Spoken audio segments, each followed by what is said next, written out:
How Finland found a solution to homelessness. Homelessness is the ultimate product of a broken housing system.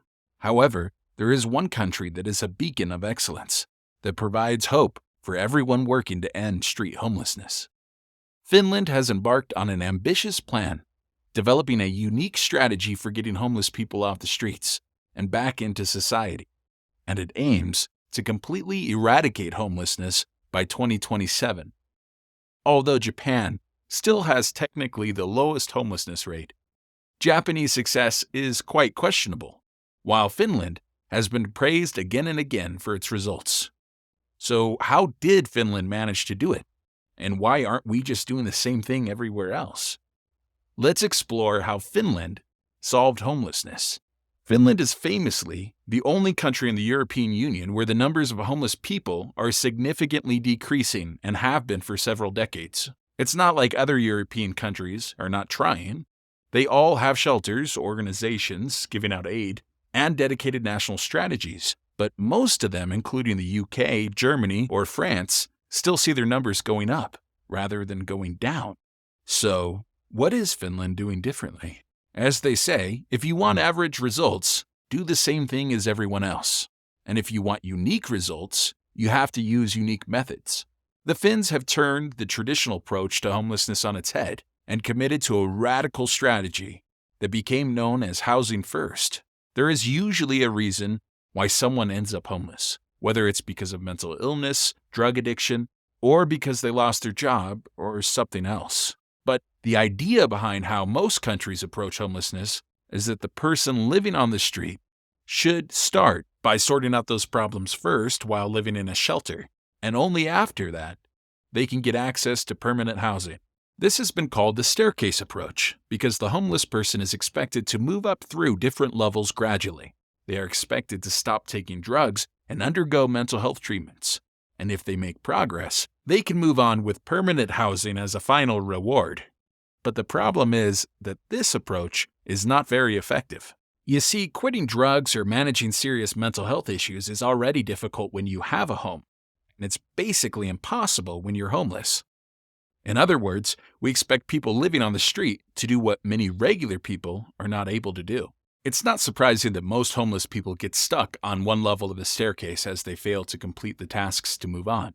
Eventually, their relapse gets them evicted, sending them back to the street. Finland, seeing that the traditional approach was not very effective, decided to try out something very different. Rather than thinking of housing as a reward for successfully integrating into society, Finland based its approach on the idea that with a permanent home from the beginning, solving your problems becomes much easier. The state started providing permanent housing in the form of small individual apartments, not as the final reward, but at the very beginning. They also gave it to basically any homeless person who asks for it, without strict conditions. People living in the housing provided by the state are not required to give up drugs or go to treatment, and they're not evicted if they relapse. They are, however, required to pay a small rent, which means they need to have an income. And they have a very strong support system, which they need to take part in. In most cases, the housing is provided in centers with around 100 homeless people living in a small individual apartment that are looked after by a team around 20 on-site social workers, and they provide support with everything from bureaucracy, job hunting, and getting access to addiction or mental health treatments.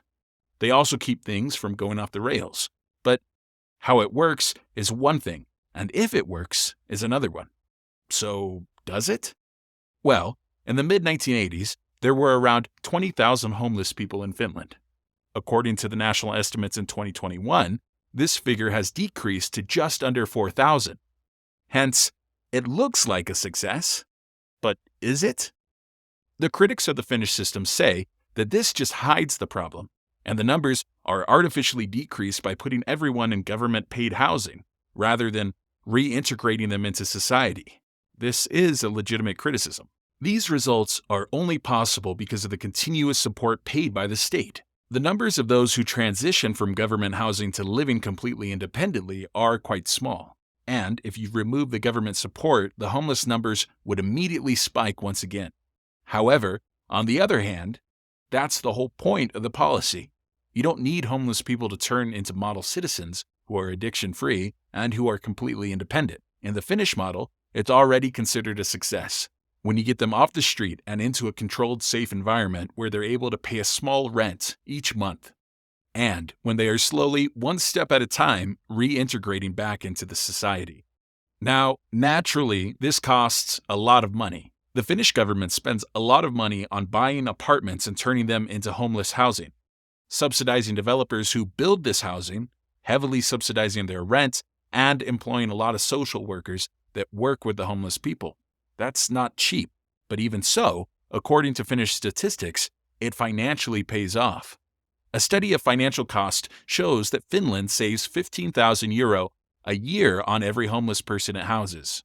Even though it spends money on housing and social workers, it's still a lot cheaper than bearing the cost of emergency care, policing, the justice system, and all the costs that come with having homeless people living on the street.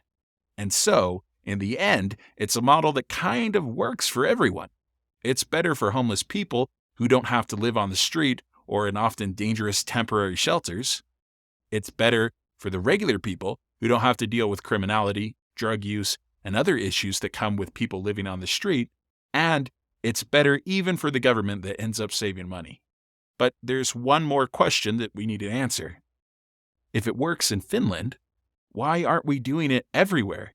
And would it be successful? Well, that's a tricky question, and there are both practical and ideological reasons why Finland is still unique in this approach. First, even if you wanted to, it's not that easy to just take what Finland is doing and apply it somewhere else.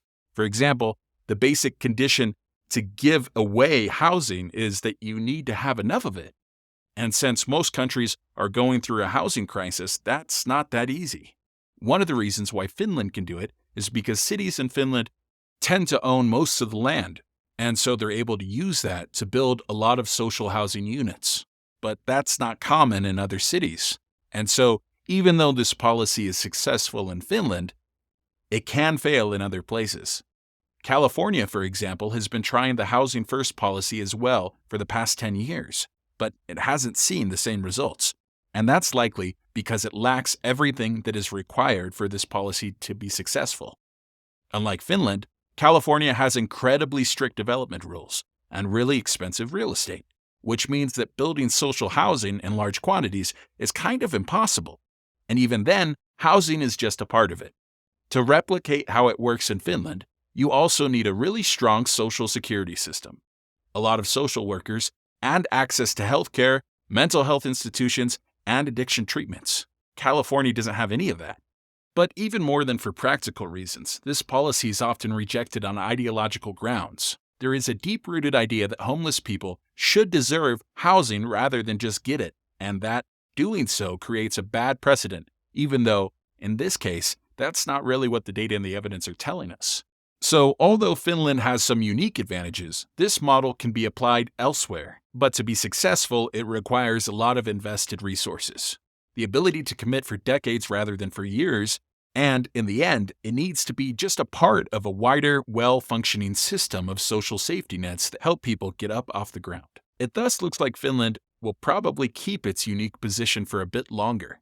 But what are your thoughts on the Finnish model to reduce homelessness?